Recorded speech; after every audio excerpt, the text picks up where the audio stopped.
What up, world? Established Rich coming right back at you. My next video, I want to get back into this BigU situation.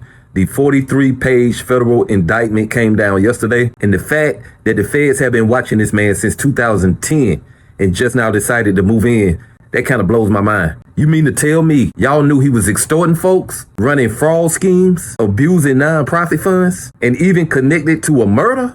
Oh my God! And y'all just sat back and watched? Nah, that don't sound like justice. That sounds strategic. And it just makes me wonder how many crimes could have been prevented if the government stepped in sooner. According to the indictment, BigU allegedly murdered an aspiring rapper listed as R.W.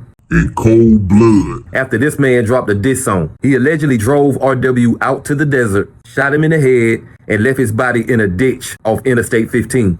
That's a straight up execution. And if they had evidence that BigU was moving like this, why didn't they step in before it even got to that point? See, that's what I'm talking about. This ain't about stopping crime. This feels like they let it all happen. They let it build up just so they could take him down when it suited them, when it looked good on paper, and when it served a political purpose. They waited until the list of crimes stacked up like a RICO playbook. And this man was not moving in silence. He was on podcasts, documentaries, Instagram Live, interviews, doing motivational videos, all while allegedly running an extortion ring, taking money meant for kids in LA. But here's the thing that gets even deeper. According to the charges, BigU used his status as an OG to strike fear in the hearts of people. And the system let him do it. They monitored him, documented him, even watched him funnel celebrity donations into his account. And let's be clear, Developing Options, his nonprofit, received federal funding through the city. They had to know. So why didn't they cut the money off? Or why didn't they raise red flags earlier? Let's check out a video on BigU's new indictment. Gang leader Eugene Henley Jr. has just been named in a 43-count federal criminal indictment. Prosecutors accuse Henley of racketeering, fraud, extortion, and embezzlement. Henley surrendered to authorities last week in connection with a federal complaint linking him to the 2021 killing of an aspiring rapper.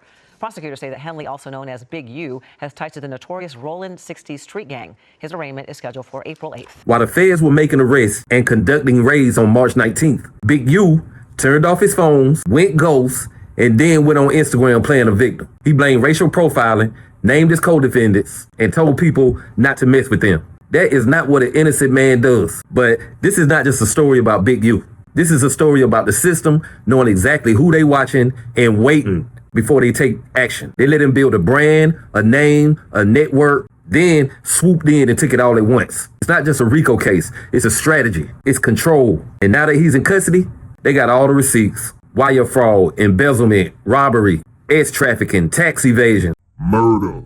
You name it, it's in the indictment. But why did it take 15 years? Why wasn't this shut down in 2015 or 2018 or 2021? What were they waiting for?